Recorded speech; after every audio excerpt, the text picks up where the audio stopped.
On today's episode of the Real Recovery Podcast, episode number 111, we welcome Tiffany D, a woman who spent 46 days in a jail cell not knowing what her sentence would be, and used that time to lay a spiritual foundation she had never had before. She'll tell you she wasn't going to stop on her own. Something crucial had to happen first. And wait until you hear what she did the moment she got picked up from jail and headed straight to treatment, and what her coworker said to her just recently about that drive that stopped her cold. Plus, she has a philosophy about rejection that you are going to want to write down. This is episode 111, and it starts right now.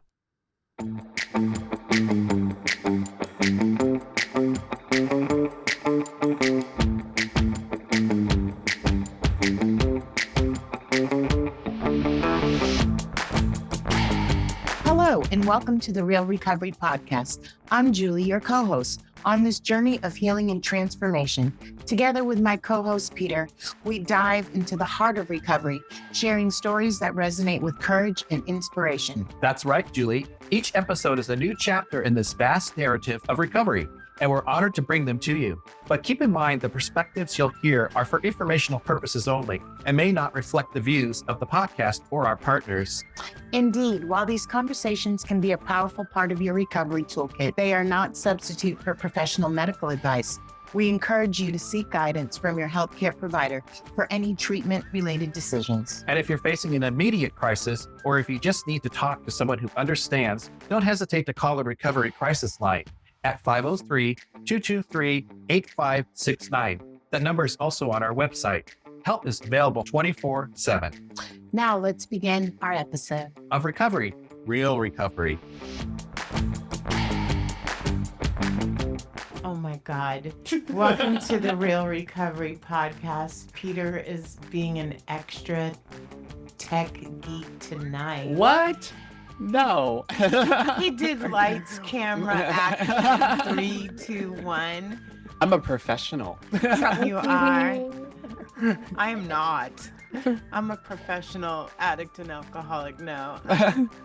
So this is Julie. This is Peter, if you haven't guessed. And we are here with Tiffany, and third time is a charm. So I met Tiffany in my nighttime extended family group.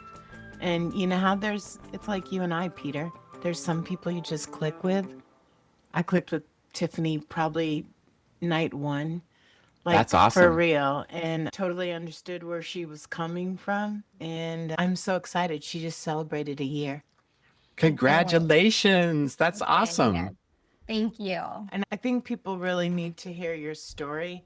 It's a good one, I think. And the good thing about our stories, they always have a happy ending because we share real stories of recovery, which is my favorite thing. And I think you have a lot to offer the world. So I'm so excited you're here. I'll mail your t-shirt on Saturday. Peter's going to give me the debit card. I think we have $170, girl. We're not, but we're going to mail that t-shirt. So I'm not going to tell people where you're located, but I'll mail that t-shirt. I appreciate it. I feel even more special. You always make me feel special. You are freaking special to me and special to our group. I think you bring a different flavor. You know what I'm saying, in a good way. And I love it when it's diverse. This is my partner in crime. Yes. He's the mellow one, and he's the tech genius. I had some coffee, so I might not be that mellow. Hey, and he's feeling better. Like every day he looks better from this cancer, and he's like on the mend. Yep. Yep, like big time on the mend. I think it's like recovery all over again. Getting sober, it was a big old challenge, and I used a lot of the same tools to get through cancer, so I've done it twice now. Isn't it crazy? I'm just like, last year this time, literally last year this time, we were reflecting a week or two ago.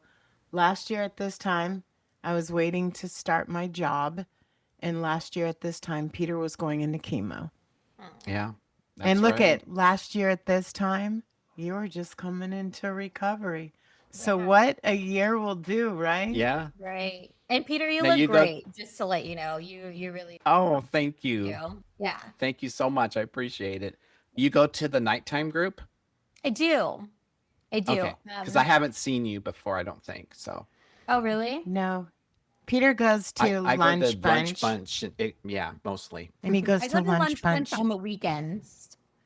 Yeah, he goes to lunch bunch fellowship on Fridays because he's bougie and he likes to go out to No. lunch. And It's my only time I have. That's why. it's actually, that's when he goes with my sponsor. That's Fridays and out to lunch is the thing. So, yeah, shout out to my sponsor. He just celebrated 47 years on Sunday. Yeah. That's What an inspiring. amazing. Yeah. Can I Yeah. tell you, he's inspiring. Yeah, he is. He's a good dude. I'm so lucky to have him in my life. And then when he told me I'm his favorite person, girl, I just started bawling. Like, Yeah. no one ever said that to me other than your kid. You know what I'm saying? Right. But no one ever said, you are my absolute favorite person. And I was like, yeah, I had a meltdown. Yeah, especially coming from somebody you admire for sure. Yeah, and I love. So, welcome. And I want to get to where we met, but I want you to start on how you got to where you started, where we met, okay? I know it's a long tale, and I wish our listeners could see you because you are one of the most beautiful faces, girl, when you smile. No, seriously, you got to Don't smile. make me. that I've been lights on up the there. verge. I haven't had a crying sesh, so I'm You on the can verge. cry. I cry almost every podcast. Yeah, Ask Peter. it's Listen, true. It is. I'm going to tell you because some of them, it's like Peter relates really good with the blackouts and those things, where I relate to maybe jail, prison, and then getting sober. So we have different things that we relate to. Don't worry. Peter can edit, so it's all good. Yeah. So tell me about the beginning. It's like I keep thinking about testimony, and I'm just like, man, like, how do I go about, because I myself I'm still on my healing journey, and I'm still figuring out a lot of things. A lot of things are coming into light. And just for today, as cliche as that is, just for today, my favorite. I can say that I think my story is a lot like a lot of people, and working in recovery, I hear it all the time. It starts as partying, and then it gradually for me became my vice. And I didn't know. I didn't know how deep I was getting into until one day I was like hiding a wine bottle and skipped my kids' practice. And I was like, I'd rather just be here and drink while everybody's gone. But it didn't stop there. It got worse.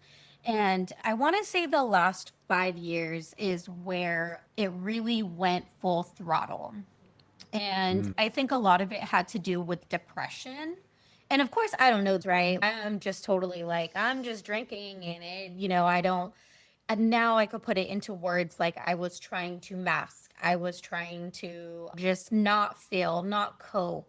Because Yeah. I didn't know how to. I was raised that way. We didn't talk about feelings. And now it's like, that's all I talk about, my feelings. I'm like, I feel like You feel them.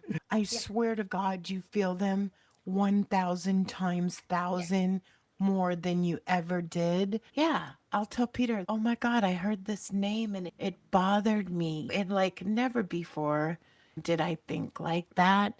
And I agree. And I think masking, Peter talks about it a lot. I think So it was a big part of why I drank. and hiding who we Yeah. really are. I think just since the podcast, when me and Peter stripped on the first 2 episodes, Every time you say that, I get this visual. Yeah. No. but it was the first time professional me ever talked with AA me into the world, because you can get our podcast anywhere. Yeah. So it was a lot of unmasking then, instead of just being professional and bougie. Yeah. Which I like. Yeah. right. And I don't think I can only speak for myself, but I don't think that I knew how long and why I was masking. And I am such a nerd. I finished my outpatient treatment back in March, the beginning of March. but I still logged on to like relapse prevention classes through the outpatient that I was going to where I now work. And so Very I love that. I love that for other people, not even just for you. We're Yeah. going to do a podcast on peer services here Yeah. in 3 weeks because I believe Lived experience is I the mean, best. Who can relate better what- than It's someone what you who's get been at there? a meeting. Yeah. You get other Right. people with lived experience. How did you said the last 5 years, right? How did it get to where you got in trouble? Explain that to me. Yeah, I feel like now looking back at it, I feel like it was my time where something crucial had to happen, because I wasn't going to stop on my own. I went from full blown alcoholic to from the very first thing in the morning, all day, at nighttime. And even I would wake up and I would use the restroom and I would take a swig. It was really bad. I was so dependent on it. But with that came the physical part of it. So I started getting sick without it. And it was like, I literally was like, I need to have a drink so I don't feel sick. And it's a process on that. It's crazy. Now that I'm sober, I'm like, that is so backwards. But that was how I felt like I needed to carry on my day. And for some reason, I felt a little invincible. I don't know why. And I smell people that drink all the time, and people say, "Oh, when you drink vodka, you can't really smell it." Well, bull fucking shit. Bullshit. Yes, you Yeah. can. That's what I used to think too, though. But I can tell you as a manager of a call center, I could smell, and I have wonder nose, but I could smell you across the room, and then you knew what to look for. So I don't think there's too hiding of too much. Yeah. but when you're in it, yeah. And you're brushing your teeth and Yeah. taking mouthwash, right? Yeah. It's coming out of your damn pores. Oh, you're like sweating this shit out, and you're like, it's funny you remind me. When I was in Chicago and at the place I worked at, we used to go as a group to work out at lunch, and I was drinking heavily back then. And there's this one gal that was working out, and she must have drank also because people commented, "Oh, she always smells like booze and stuff." And I'm like, "Oh yeah, that's terrible." Not even thinking, "Hello, I probably smell just like her." Yeah. That's funny. I yeah, know. yeah. Duh. Dude, you're not fooling anybody. No, Do you it's think, like, other than the depression, there was something that made you drink? yeah, I took on a lot, and it's like talking with a therapist and everything back when I was in treatment.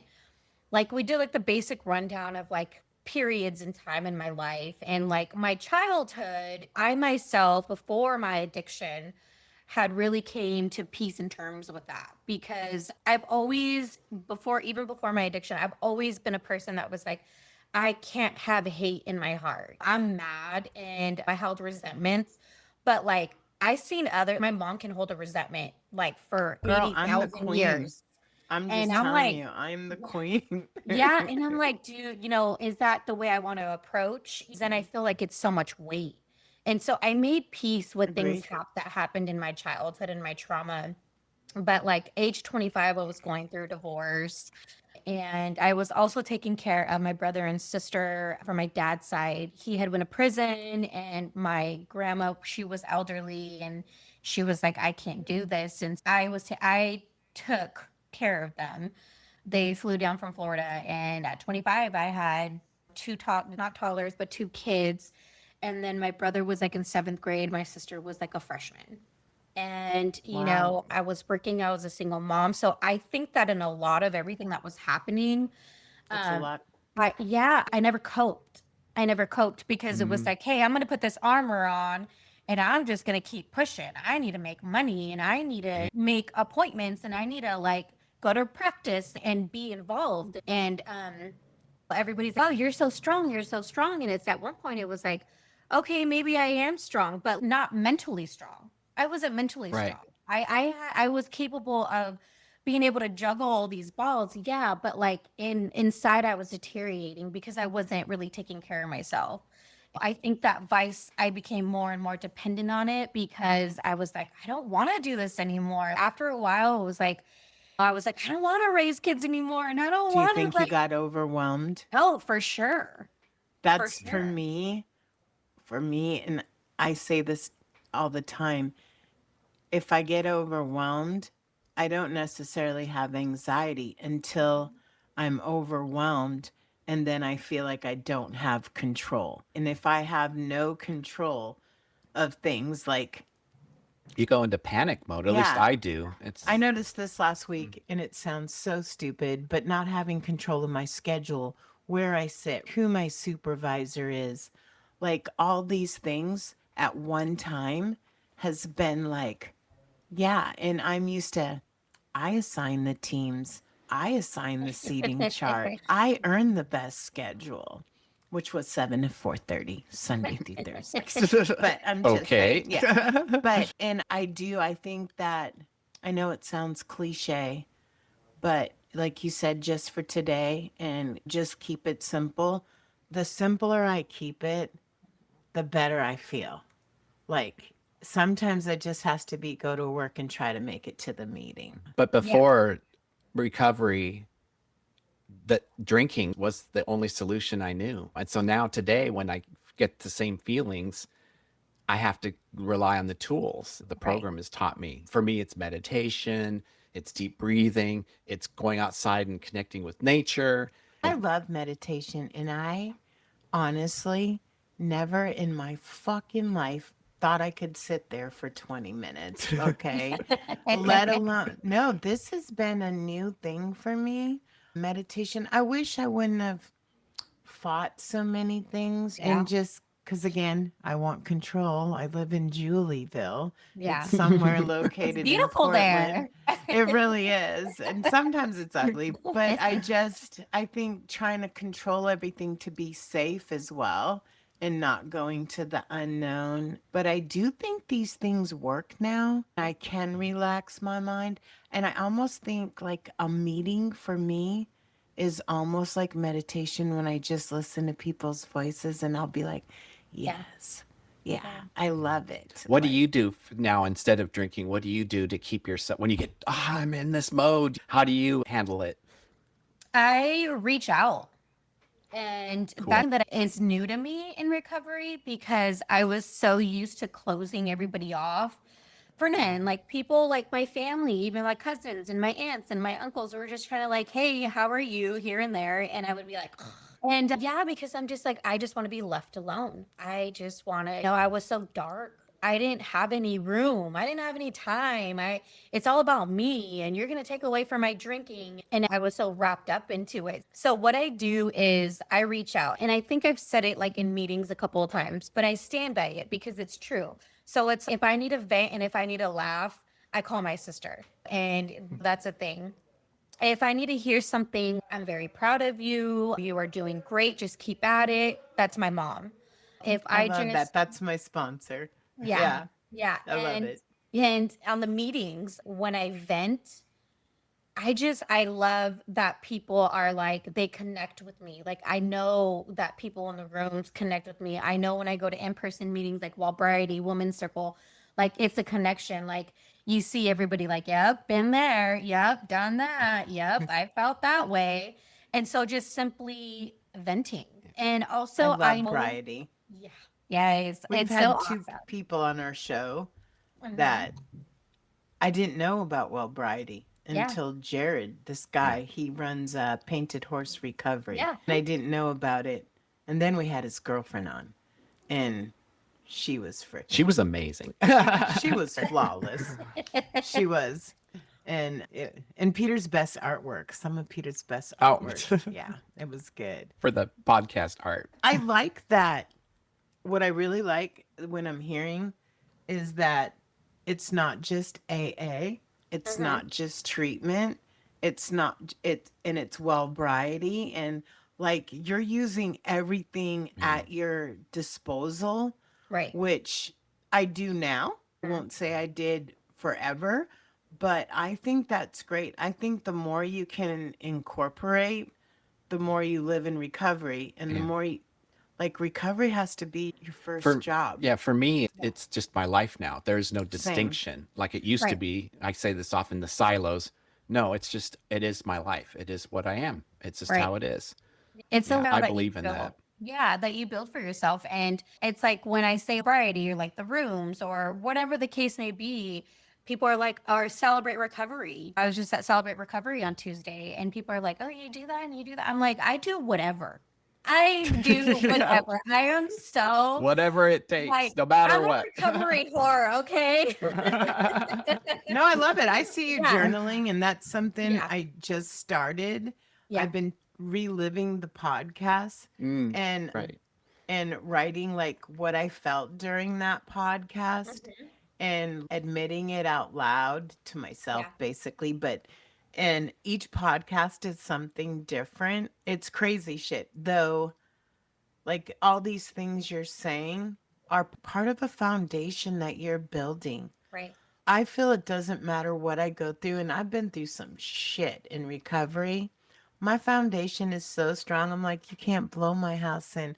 I'm not saying that I let my guard down, saying that I stopped doing anything. I just feel that over these years, I talk to my sponsor every day. Yeah. Like, it's how I start my day, and we go over the plans for the day.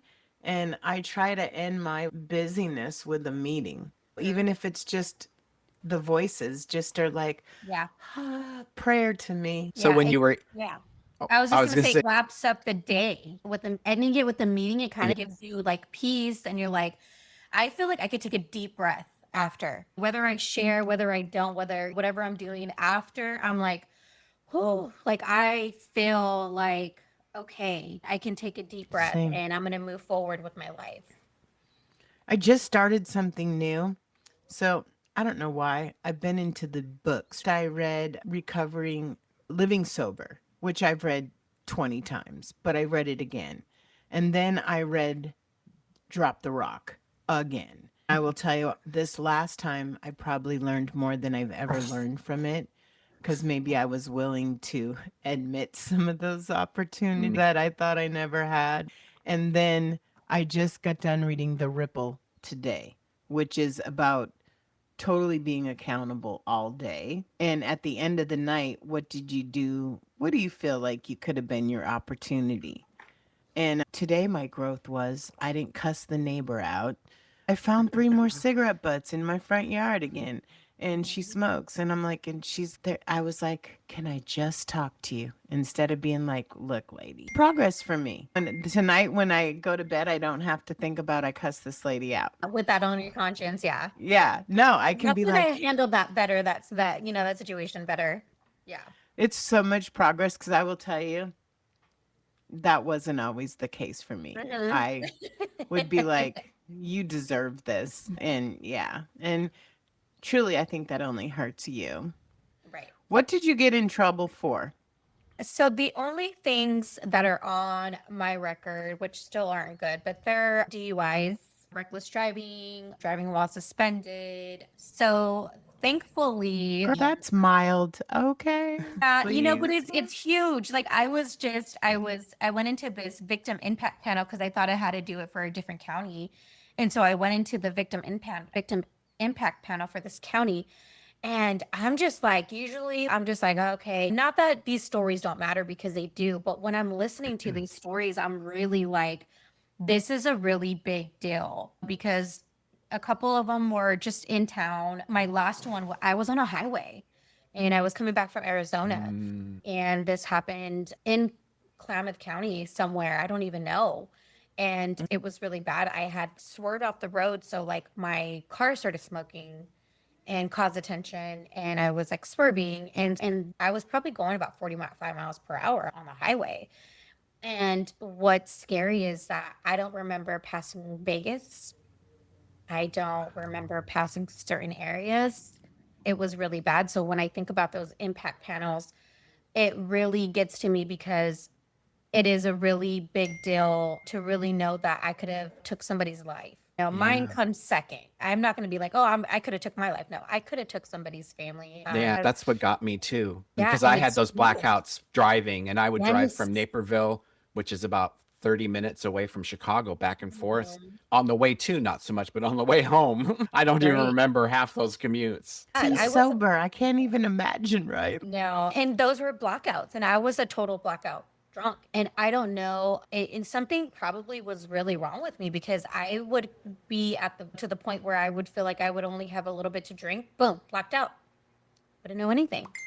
And Yeah. I'm like, this probably isn't good. But yeah, so it's ultimately the DUIs, and then my last, I had two of them back to back, unfortunately, and then I got my one in Klamath. So I had some more in Klamath South Falls. Yeah. Yeah. Because I was driving back from Arizona. Yeah. And so I was dealing with all these convictions at the same time. So when I went to jail for one of them that I got in town after I got back from Klamath. So I got one in Klamath, came home, and then got another one when I was here on the coast. And so that's when I went to jail, and I had to wait. I'm glad. Yeah, exactly. No, I'm just Yeah. saying, Yeah. if you don't remember passing Vegas, No, I how can you think- forget passing Vegas? It's a pretty long I've never story. been to Vegas, but I would hope. I was just telling Peter before we started the podcast, I said, ask me where I'd like to be tomorrow. And he's looking at me and he's like, where do you want to be? I said, I'd like to see Bruno Mars in Vegas because he starts his tour there tomorrow. And I've never Yeah. been to Vegas and I've never seen Bruno Mars. And so I can imagine going past it and missing it. I also think that God works in mysterious ways. Oh, yeah. I needed time out, Tiffany. And I Yeah. used to resent it and be ashamed. But I have to tell you, I'm now so grateful for that time out. Yeah. Like, I believe that time out saved my life. Like, Right. 100%. And I have to tell you, that change didn't happen for me. Like, I'm in business meetings, and the last thing I want you to know, I'm dressed all professional, trying to look perfect. And the last thing I want you to know is that I went to prison for the escort service. I don't Okay. want you to judge me. And I Right. want you just to see me as the perfect parent, the successful employee. And I have to tell you, when I went to IOP, they told me, what is the worst thing that happened to you? And I thought at the time it was going to prison, right? Mhm. And how embarrassed I was. I now, and it's only been like the last five years maybe, I now think it's the best thing that happened to me. I agree. And it's just when I had this, when my ear exploded and I'm exhausted and I'm mentally like just everything. When I went to IOP, 25 years sober, and I was embarrassed to be there. And like, how could I, again, successful Julie, right? Be there. And again, probably the best thing that happened to me because I believe that was my second bottom. And I think it was a worse bottom because in boot camp, I was like, I'm running 6 miles a day. I'm doing 160 push-ups. I can kick your ass. Just say something to me. Like, I wish you I would. wish you would. Exactly. When I got home, and I hadn't learned all my lessons, trust me, because when I got home, I had that attitude, but I was sober. Yeah. But you still couldn't fuck with me. Yeah. And I will tell you, I think from our darkest moments comes our lightest days if we can see the lesson. Yeah. Yeah. When I I was sorry. going to say, when you were jailed that time, is that when you were then directed, quote unquote, to go into treatment or The pursue? nudge Yeah. from the judge. Yeah. Yeah. So I was sitting there for 46 days before I got sentenced. So like in those 46 days, I have no idea what's going on because I'm facing two convictions at the same time. I got a detainer on me from Klamath Falls, so my attorney can't get me out. But the detainer was because obviously I was in jail there, so I couldn't appear to my court in Klamath. And at first, I'm just like, I'm upset, I'm depressed. I'm just like, I don't even know. There's no answers. My attorneys, I don't know like how long it's going to be until you get sentenced. But I will tell you that you're probably looking at max, which is going to be 6 months. And I'm like, okay, that's fine. I'm thinking like that's a long time, but I'm still thinking about my Klamath case because I'm like, I got that one after. And so I'm like, I need to be Yeah. careful what I'm really going to put my energy in too. And so, of course, like when I'm there, I'm like praying every day, please just let the door open, say that I'm going to court or I'm this or I'm that. And no, it doesn't happen like that. It does not happen like that. I went to church there. They had services there, and that kind of shed more light onto where I was at in life as far as mentally, emotionally, and spiritually. And I was sick, empty. I was Yeah. so empty, but I see it as a clean slate. So it's okay, Oh, for we have sure. you here now. Let's get rid of all that stuff that you got going on. And let's start with what are you going to do? And that's when I set my foundation. That's when I learned about surrendering. I requested pastor visits because I was like, I need to know about this because I'm reading the Bible and I'm like, I don't know what any of this means. I have no idea. I'm like, it sounds beautiful, but what's going on? Really? You Yes. thought that, like, really? Yes. And so I had these pastor visits and I'm like, how do I get rid of this? I don't want to be like this anymore. In my heart, I feel like I don't want it. And he said, you need to surrender. And I'm like, okay. So then we talked about that and some verses in the Bible and things like that. And so then I finally got to understand what scripts meant and what these meant. And so as time went on,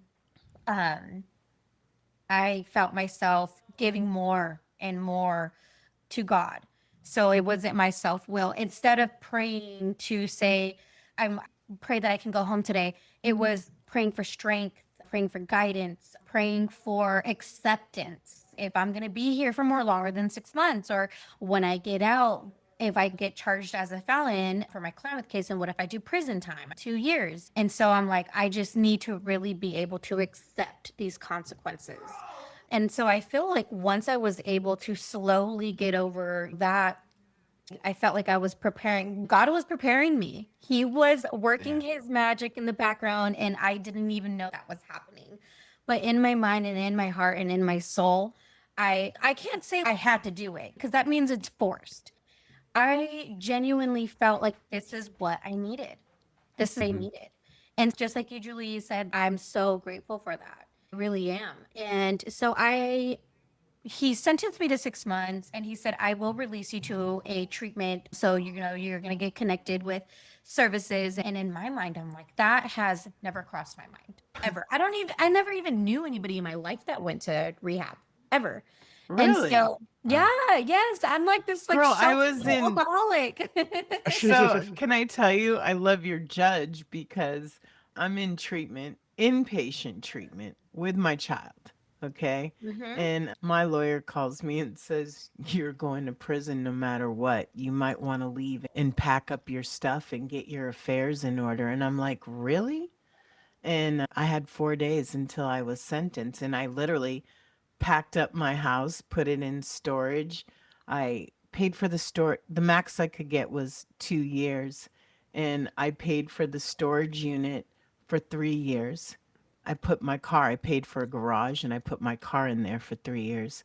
And then I mailed myself $5,000 to a post office box that I rented in cash just so that I'd have money when I got out.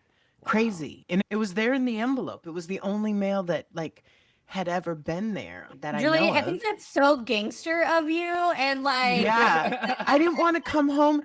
You know what it was? I love that. I just love that. You know I what really it was is I seen all these people, right, go to prison and lose everything. And they took $286,000 from my bank account, over $250,000. I didn't want to lose my car and my stuff. I know it's just stuff, but I didn't want to come home to nothing. I think I was scared about coming home to nothing. And and so that's what I did. And the crazy thing is, so I go to boot camp, right? And I only do 6 months and 14 days.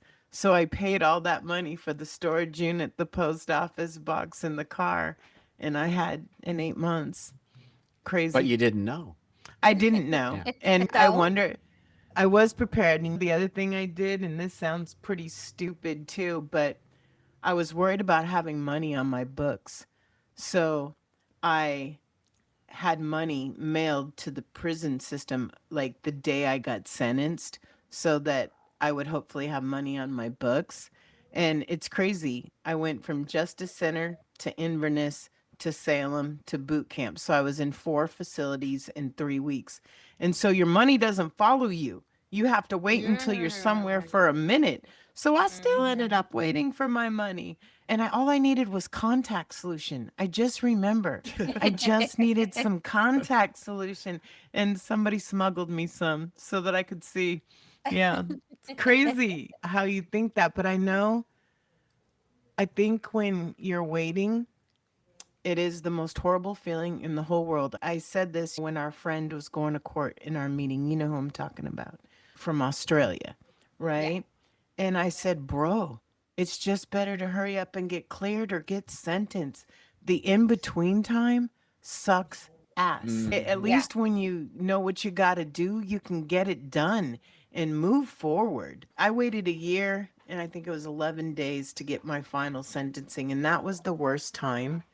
It was worse than getting sentenced, to be honest with you. It was better once I got sentenced. Not so I knowing could, for sure. Yeah. yeah, the not knowing. Yeah. And then, yeah, like I said, so I tried to be organized, which sounds crazy. So if you're looking at time, get yourself a mailbox, a storage. and Here's some advice for you out there. Yeah. And you know If what's you're so listening. crazy about that, Okay. though? And you know what's so crazy about that, though? If you really think about it, I trusted no one. No one with my stuff. No one, not my mom. No one with my money. No one. I had to trust my mom with my child. And that was a forced thing, even though she did a great job. But it was like, I literally did not trust anyone, Tiffany, until I went to our meeting. It took me a minute. And our meeting was different back then. It was a bunch of old guys, a couple young ones, but yeah. And it took them and them not wanting to sleep with me for money. I started to trust them and just keep showing up. Yeah. Yeah. So how did with where you were at that point, did you get introduced to meetings then, or did that come later, or how did meetings get into your routine, as it were? Yeah. After the judge was going to release me to treatment, I had to wait for a bed, and then I had to wait for that detainer to come off from Klamath.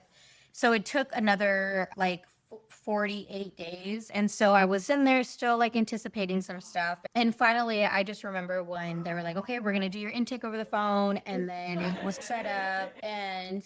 And so I got picked up from a peer mentor that I work with now. And because I was working with their agency, yes. And she picked me up, and we were going from here on the coast to NARA in Portland. And NARA is a little bit in the cut, so it was a long drive. And we were chomping it up, and I get to NARA. I love that. Yeah, just a side note today. We have these meetings on Thursday at work, and my coworker brought that up. I remember when I picked you up from jail, and you were telling me how you felt, what you wanted for yourself, where you were at mentally. And she was like, you were so driven, you were ready to conquer recovery. To see it in that perspective in her eyes, it's very humbling, because I'm just I'm out of jail. I'm probably stinky. I'm hungry. I got all these crazy things going through my mind. But we just chopped it up and just talked about things. And that was her I wanted to perspective get my on it. nails done. I was can I get a real haircut? Can I get some highlights? Can I get my nails done? Yeah.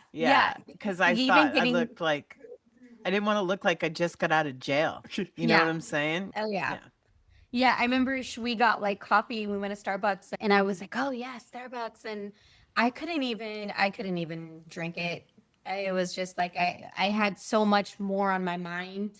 But yeah, that was so humbling to hear today, because she's that person that you were a year ago. That's you right now, but full throttle. And I didn't even know you could go more full throttle than where you were that day. And so I'm just man, this is really, Girl, and you're just getting started. Your future is so fucking bright. Yeah. For real. And you know what I like is that you're honest about your bullshit. You're not oh, today is groovy, today is roses. You'll be I'm pissed off. And I I'm love that struggling. because but you know what? When people aren't honest, it's just, I don't know, when like secretarying or chairing a meeting, I try never to prepare. And not that it's not like a good thing, but I just feel when you speak from the heart and you're Yeah. authentic, it's, I don't know, it's everything. Does that make sense? Whether it's Yeah. good or bad, it's everything. And I think if you can't be honest, right, where are you ever going to be? Like, yeah. You hinder yourself, you're Mhm. hurting yourself because you're not going to allow yourself to receive any type of help if you're like, no, I'm good. No, I don't want. If you're, And if you're about bullshit yeah. and you're not honest, you're going to be about bullshit. I've seen it in our meetings, and I'll know I feel sad because that person probably won't come back. You know what I'm saying? Where as if they would have just said, hey, it sucks. We have another person in our meeting, and I love that they're just authentic and they're going through it right now. But I'm so hopeful and I Shush. pray because I've really Shush. heard them. Seriously? Yeah, because I really pray that they stay. Because when they disappear, I get sad. I really No, do. I know you've said that in a couple I of times, and do. I'm like, you're so genuine, and it's like you start to open up to people, and so when you don't see people, like I can see like how you worry, and I remember one time one of the people weren't on there, and I like texted you, and I was like, hey, how's so and because I haven't seen them at the meeting, and so yeah, I get that, I get that. It is. And I have to tell you, I think sometimes I feel guilty, even though I shouldn't, because I've put in the work and I've gone to more meetings than some people are alive. I'm just saying, for real. And I sometimes just, I don't understand why I get to stay and some people don't come back. Does that make sense? Yeah, it's kind of, I don't know, I feel sad for them and I just want them, no matter what you're going through, I just want them to be sober because anything you're going through is going to suck more. You know what I'm saying? Like, And period. safe. There's a lot of bad stuff in this world, and it's I always worry. Like I worry a lot, especially mainly about my kids, but just safety. Just are you safe? And same thing Yeah. with well, you never know what's going on in their life, and so it's always like that. Are you mentally safe? Are you emotionally safe? Are you physically safe? Because I went through a lot of that abuse in my addiction, and it's hard, especially when you think It that you is. have to go through it alone, but in reality you don't. And that's what I love about the Yeah. fellowship is keep coming back. You're wanted, you're needed. It's like I remind me and my recovery sisters, like we'll text each other and I'll be like, you're loved. You are so awesome. I'm so proud of you. Just those simple pick me ups from somebody that genuinely cares about you or you care about. It makes my day for sure. Yeah. Oh, I love that. Can I tell you? I love that. I don't always like sending out my gratitude list. I'm being honest. I like to write it more than I like to send it out. Like, I feel like when I write it, I really feel it more than the message sometimes.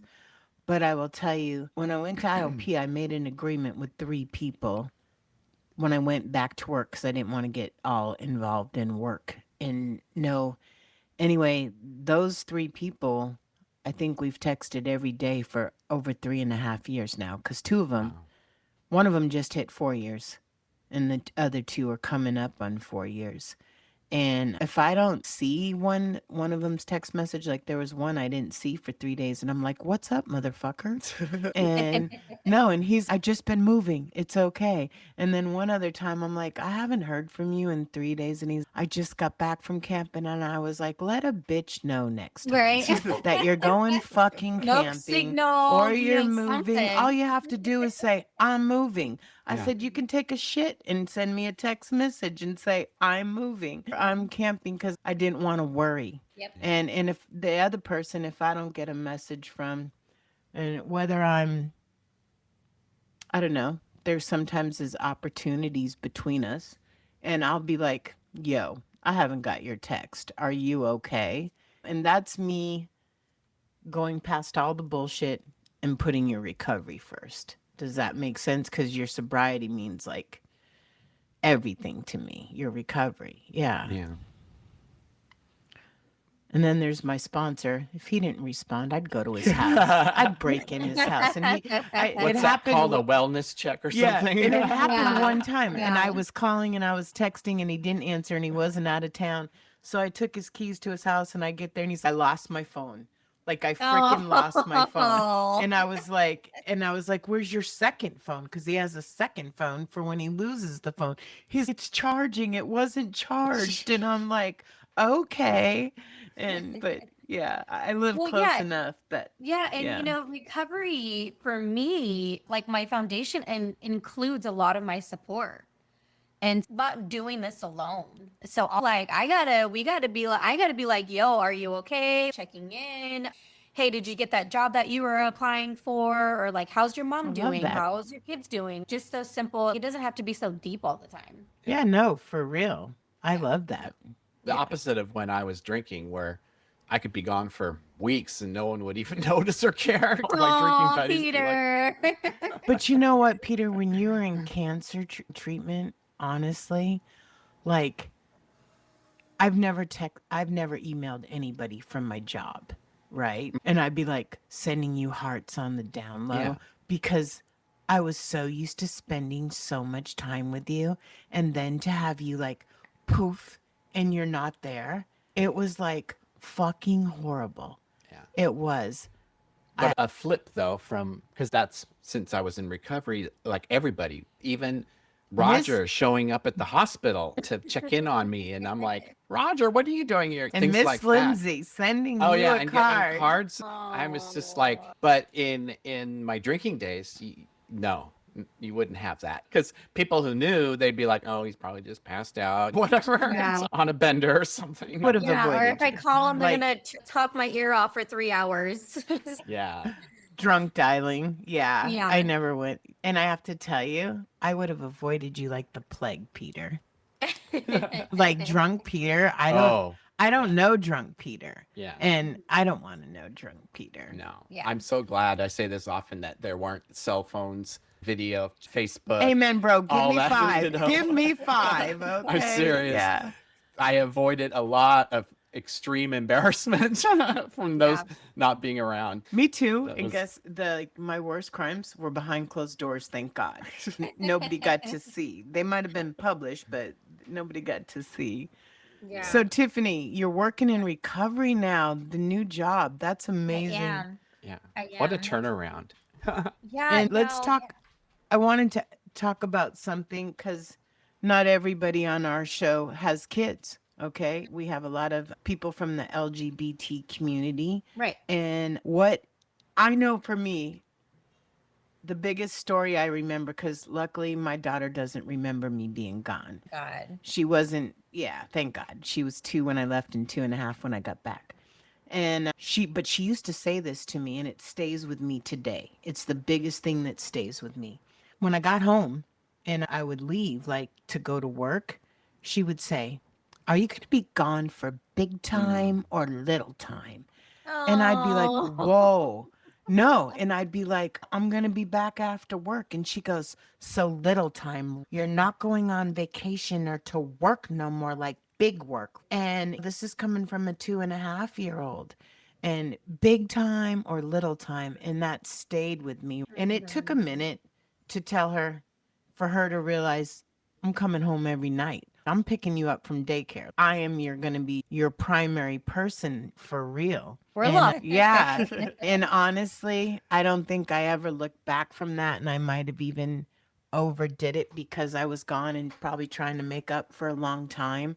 But yeah, so my question is, how is the transition coming back with your kids? And your kids are older. So, you know, they know. Unfortunately. Maybe fortunately, because Yeah. if you continue to walk this walk, as much as I protected my child from everything, and trust me, I mean everything, she ended up drinking. And at 32, and I said, maybe you should go to treatment. And because my top sponsor told me, do not do anything. You let her make that decision. But growing up in AA all those years, I think it was easier for her to make that decision when she didn't have to go to prison and she didn't have to have the horrible bottom. Yeah, but I think when you walk the walk, I don't know. I think maybe they'll respect you even more long term. And I'm so grateful for NARA and the teachings and the compassion and like the reality life. A lot of people there, they just kept it real. And they were like, this is what's going to happen. You're probably going to face this. You're probably going to face that. So thinking of those things ahead of time, as much as I thought that I was mentally prepared, of course, there's going to be things that I wasn't expecting. That was one of my main things. And I think I say it in meetings too. And I just see so many different opinions on this, but I can only speak for myself. I'm in recovery for myself because at the end of the day, when my kids are gone with their dad, or I'm not working or on vacation and I'm at home by myself, who am I doing it for? Who am I not drinking for? You know what I mean? And Absolutely. I'm not going to find the recovery has to be your first job. Yeah. And nothing else works. It's not an excuse anymore. Like it used to be, oh, my kids are going there with their dad. I'm going to fucking go on a binge. Hell yeah. I'm going to party it up. And so it's always that secondary, oh, I'm not going to do it because of this person or for that person. I have to stay grounded and remember that when nobody else is around me, I still have to put the work in for myself. And with that being said, I thought the same thing of just being able to walk the walk. And I was able to talk to my counselor about my worries. And she was very spiritual. And she just told me, lift those babies up. Lift those babies up to the Lord. And you concentrate on you. Let the Lord worry about those babies. And my counselor, she's like in her 70s. And I love that. She was also Hispanic. She was a gangster. She did some prison time, and it was all about. I love that. I know, and she's been in recovery for a long time, and she was one of those people that was like, she didn't work the steps, but she knew everything about the steps and all the recovery and everything. She just didn't work those because her recovery time was in prison, and she worked her own program, and I respect that. I worked for her. So I always hung on to every little thing that she said. And so that always stuck with me was I have to worry about what I'm doing, why I'm doing it, remember why I'm doing it, be consistent with it, not just one day or I feel like not doing this today, or I don't feel like my all today. No, I have to be consistent with my lifestyle, like Peter said. And so either there's going to be resentment, there's going to be hatred, there's going to be backlash. I have to put that armor on of God and let him protect me from this getting to me mentally wise, because I've worked so hard investing into healing and growing that I can't allow pushback to say, fuck it, I'm going to go drink. You guys don't care. Nobody cares. Absolutely. Sober. You guys don't care that I'm sober. Okay, fuck it. Then I'm going to go drink. I'm like, I don't give a fuck what you guys think anymore. I'm sober because I want to be sober. Yeah. And and you can act a fool if you want to act a fool. Your recovery. I mean, it's my free will, but I'm working on God's will today, and that looks different for me. And I love that. I love that I can be me because I know the fact that I'm protected by the Lord. I love your strong spiritual connection. I have that, but I won't tell you I had that in the beginning. Yeah. I think in the beginning, it took me a minute to get there. I was just looking at my phone. I had to go to a meeting every day for 4 years, 3 months, and 22 days before I felt I could go without a meeting for a day. And I was just thinking, I was looking at it, and sometimes it's by the hour, but I've been sober for, hold on. Oh my God. No one should ever let me use a cell phone. I'm just saying. 386 months, 10,555 days, and 3,053 and 316 hours. And Wow. how, but I'm thinking there wasn't, sometimes that was not good. You know what I'm saying? Not every day is a good day. You got to make that commitment to stay sober. Right. Like you said, if you just say fuck it, the case of the fuck it's, where does that end up? I know where it Yeah, lives. I've lived exactly. it. Ain't going back. Yeah. Same, girl. You can't Yeah. get your nails done there. You don't get to pick out your clothes. Yeah, you don't get to pick your choice of food. Like, people don't understand if you haven't been. It's like you lose your freedom. But I think you gained your life. I love that you met with the pastor and your spiritual connection is strong. And for everybody, that looks different. You know what I'm saying? Like I said, I trusted no one. And at first, it was just trusting the group that I had. It took me a minute. And then, I don't know when, but somewhere I realized that God literally was doing for me what I couldn't do for myself. I love that. That's my favorite Yeah. part. Yeah. But I didn't realize it. I didn't realize, I didn't realize that I needed a timeout. I didn't realize that I was being protected from myself. Myself is my worst enemy.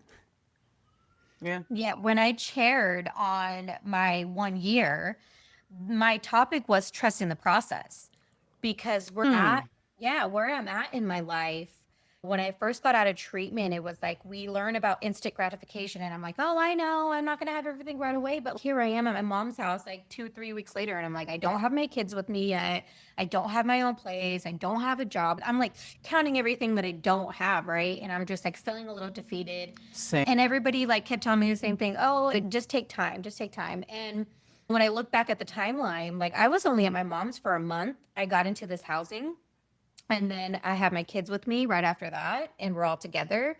And then 2 weeks after moving in, I get my job. And so all these things just kind of start to fall in place. Well, yeah, but like I wasn't asking for that anymore, because I trusted that I was being taken care of, and all I had to do was the next right thing. And I love that. As that sounds, the next right thing for me is to be true to myself, try to kick ass as a mom, try to kick ass as just being a good person, and working my program and minding my own damn business. Okay. Like, everybody, I love you. I love everybody. But if you are bringing bad energy around me, you are just negative mindset, I don't have room for that. My energy doesn't have room for that. And I'm not saying negative, like negativity in general. I'm talking about people that come around you and they're just like, that, oh, that don't lift you up. So miserable. I'm like, dude, I can preach to you and I can be like, the Lord loves you, hallelujah. But like, you need to, you have to get it on your own. No, yeah. And I can't do that for you. Were you in the meeting? Were you in the meeting the other night? I don't know, but this is one of the most profound things I've heard in years. Okay, and it came from Jen. And I can say her name because she's my person. She said, and I said this to Peter too, and I've been living by this like the last, I don't know, since February. Okay. But she said, you go into the backyard, you hit a branch, and you're like, watch out for that branch. Then you go in the backyard and you run into the branch again. And then you run it to a third time, which is what I did. And she said, at some point in time, you got to clip the branch or you got to duck. Okay. And I feel that's the same way with people or situations. And then she said, if they don't add to me spiritually, right, then maybe they shouldn't be around me.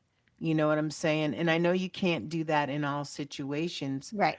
But most of the people I hang out with add to me spiritually. Yeah. They're part of my foundation. They're part of my recovery. So if you don't add to me, and I don't mean anything physical, anything tangible, but if you don't add to me, I can't necessarily kick it with you if it's not a good vibe. You know what I'm saying? Right. And I don't mean that it's perfect. You know what I'm saying? But if you're not walking the path with me, I don't know if I can walk with you. And so speaking of Jen, she said something in the meeting the other day as well. And she said something along the line of rejection is redirection. And dude, it's just like rumination. It hits the soul, because I remember when I first got out of treatment and I was applying for these jobs, I even had an interview and I was like, Mom, I don't know if they're racist, but they were just like, I totally pulled the brown card. And obviously, I love that. I love that. I wasn't at that meeting. But this was for the chiropractor office, for the front office desk job. And I just feel like these like looking at me, and I don't know if maybe because I said I was in recovery, like I'm not too sure. Yeah. But they No, I called me hear later you. on that day and was like, "Oh, we found somebody else for the job," and I knew it, and I was bummed out. But that rejection gave me redirection into Redirection. Yeah. ultimately I like ultimately that. where I'm I at love today. that. You know Yes. what? She always listens to the podcast. Jen, please come on. Like, we've been talking about it. She's helped me and Peter a lot. She's gotten us a canopy. We got a bottle Oh, account so that we can get deposits and a Fred Meyer account. Like, I've been in the program with her almost 29 years. yeah, And it that's is one of my awesome. biggest, what's crazy is that she came back to extended family, which she started that meeting. And it was because she couldn't go to lunch bunch because she got a job. Oh. And her sponsor died. And I know her sponsor as well. And her sponsor was the most spiritual person I've ever met, to be honest with you. And when her sponsor died, she said, I don't know what to do. And I said, come back home to our meeting, man. Mhm. Because she was going to a different meeting. And she came back home. And it's been the biggest blessing this last year to have her back in meetings. And I tell her this all the time. My daughter said it to her Christmas Eve. We said what we were grateful. And she's, I'm so glad to have Jen around all the time. Because she's known her since she was 4. Oh, And it's been a blessing. So, Jen, this is my preaching to you to come on the show and share these wisdom. And her other one, I changed it a little bit, but we were talking about rumination. And she said rumination leads to inflammation, right? And then I texted her the next day and I said, no, rumination is like constipation when you stuck, yeah. right? And you're stuck on the same ideas. And she's, Yeah. I like that one. And Yeah. so I've been going with that one too. But I love that. Yeah. Rejection is redirection. Yes. Shout out to I love that. Jen, girl. Yes. I just love you and you're so inspiring. And And dude, doesn't she shout sound out like an to you. angel sometimes? Like she just Yeah. comes in and floats in, drops some words of wisdom, Yeah. And and she's it's like, really mic good. drop. Yeah, it really Yeah. is. Well, Yeah. Tiffany, we're gonna wrap this up. I have to Yeah. tell you, we always at the end of the show ask if you have any words of wisdoms, though I think that one was bomb. Is there anything you want to tell our listeners and anything you want to say from you? Because you have a wonderful story. And honestly, Tiffany, it's just getting started, girl. You can Yeah. come I'm back on in excited. a few years and tell me all the great things you're doing in the world. Yeah, I'm excited, but I stay grounded. Because at work, people are like, now that I'm at front desk, they're like, well, are you going to be a peer mentor or do you want to be a counselor? And I'm like, hey, I'm not going to bite off more than I can chew. I'm content. Smart. I'm blessed. I'm very blessed where I'm at today. And I'm content and Yeah. I'm okay. Will I change my mind in 1 month, 2 months, 3 months? Who knows? But right now, I'm chilling, yo. I am You so just got there. chilling. Yeah, And I yeah, have to tell you, I think you'd be a great peer mentor, yeah. but Thank you. just take your time. Your path Mhm. is going to Yeah. be You've got a solid. good spirit. You do. Yeah. And I love your spirit. I I do. think I think you're spiritual in your spirit. And honestly, I just see you keep showing up. And I think as long as you keep showing up for yourself and in the program, it'll all come to place. Yeah, Absolutely. yeah. And words of wisdom, I would say to really take your time healing, invest in yourself. Mm. It's okay to take time for your recovery and for your own needs. If you need to chill out and process for a couple of hours, do it. If you need to go call mom, do it. If you need to scroll Facebook, do it. If you need to read a book, do it. Do what you need to do to get where you want to be. And that is going to be through investing in yourself mentally, Yourself. I love that. emotionally, Invest in yourself. physically, and spiritually. Feed your soul, feed your mind, and just stay true to yourself. My favorite thing that I like to say is people can't say anything about me that I don't already know, that I've already heard, Amen, girl. and that you Amen. can't me because I know my story and I am not ashamed of it. I own up to it. I take accountability because of the fact that's not me anymore. Yes, it was only a year ago, but trust me, that those actions, that negative mindset, that person, that darkness, that spiritually sick person, no, I outgrew that person, and Well, and am who you are growing. when you're drinking is not who you are when you're sober. Yeah, Okay, definitely period. not. So you're Period. right. That is not you. Okay, Yeah. that was you drinking. Okay, who you are now is not who you were at Nope. all. Not Nope. And that's why whatsoever. I do, I you love know, like, that. yeah, Invest in yourself. invest in Peter, I yourself. think you're doing that. So Peter, no, listen, Peter, since he got on this path, right? He's swimming in salt water. Oh.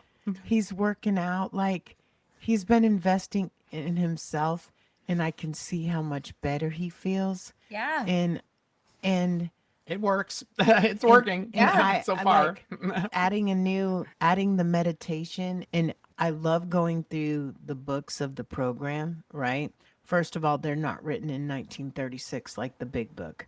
So they're a little easier for me to comprehend. And because Bill W. used some big words, I don't always understand them all.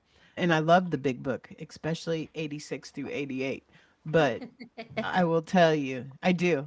There's parts of it that I'm just like, oh my God, how did you know this way back then? And yeah, invest in yourself, Peter. You too. I will. You too, Tiffany. And I'll invest Keep in you, investing in Peter, and you. I'll invest in you, Tiffany. Yeah, I love Yes. that.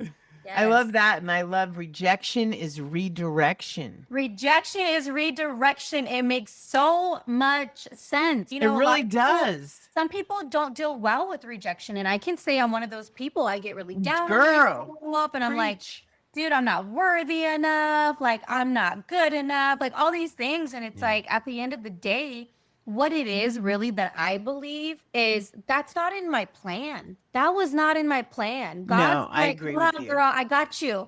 I got you. Just hold up. Just hang in there. Just trust the process. I got something coming your way. Okay. So this Yes. rejection is a part of that process. I Yeah. love it. For Invest in sure. yourself. Invest in yourself, and rejection is redirection. That's Yes. what I'm taking from this podcast, girl. Other than you're fantastic. Yes. I appreciate you coming on and taking your time. Yeah. And I love introducing some of my favorite people to Peter. Yeah, it's so I nice am to so meet you. honored to be able to have this moment, and really, I love connection. And Julie, I connect with you like you're my girl. You're always like, "Hey, girl, what's Same. up? And glad to see, glad to see you on the meeting." And it's like, I don't think you understand how much that means to me, to really know that I am cared about and I'm thought about, and that people find worthiness in me. And that goes a Girl, long way please. from being I was so low. excited to get your birthday card signed, and I was so excited because I Yes. wanted you to have a fucking coin from us. And honestly, I'm so excited to send you a shirt. Yes. Just know that At least we can do. and just so you know, like you say, invest in yourself. Yeah. Just know that like my heart is invested in you. I Thank just you, really Julie. need you to know that. Yeah. Yeah. I appreciate that.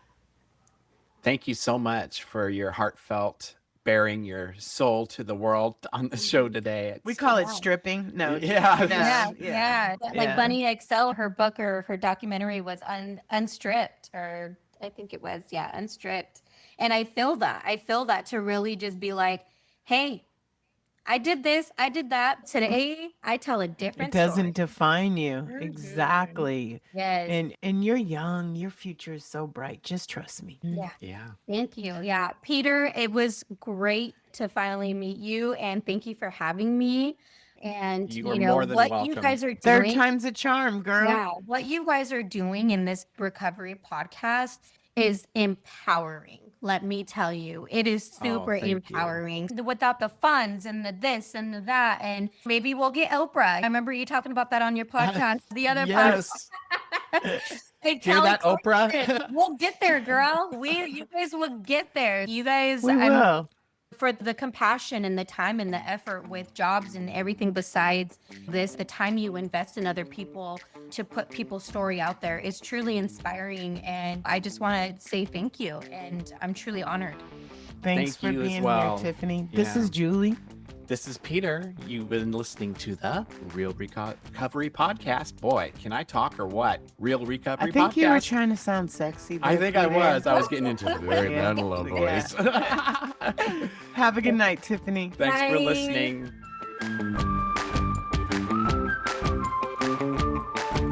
And that's a wrap on today's episode. Thanks to each and every one of you for lending us your ears and hearts. Your engagement is what fuels our passion and keeps this podcast thriving. We cherish the moments we share here and hope they resonate with you, whether you're on a daily commute, at the gym, or just taking a moment for yourself. Make sure to head over to our website at realrecoverypodcast.com. While you're there, subscribe to our newsletter for the latest insights and uplifting stories from our community delivered straight to your inbox. Click that subscribe button on your favorite podcast player too, so you can keep up with every new episode. It's your support that keeps our conversation alive and meaningful. And if our stories have touched you, consider using the donate button on our site. Your contributions, no matter the size, are deeply appreciated. They help us continue our mission of sharing hope and healing. Join us beyond the podcast and follow our journey on social media. Find us on Instagram, Facebook, and on X, formerly known as Twitter. All the links are on our site, so you can stay connected and be a part of the Real Recovery community every day. Your likes, shares, and comments not only spread the message of recovery, but also remind us that we're all in this together. So, until we meet again, remember that recovery is a journey, not a destination, and we'll be here to accompany you every step of the way to recovery, real recovery. Thanks for listening.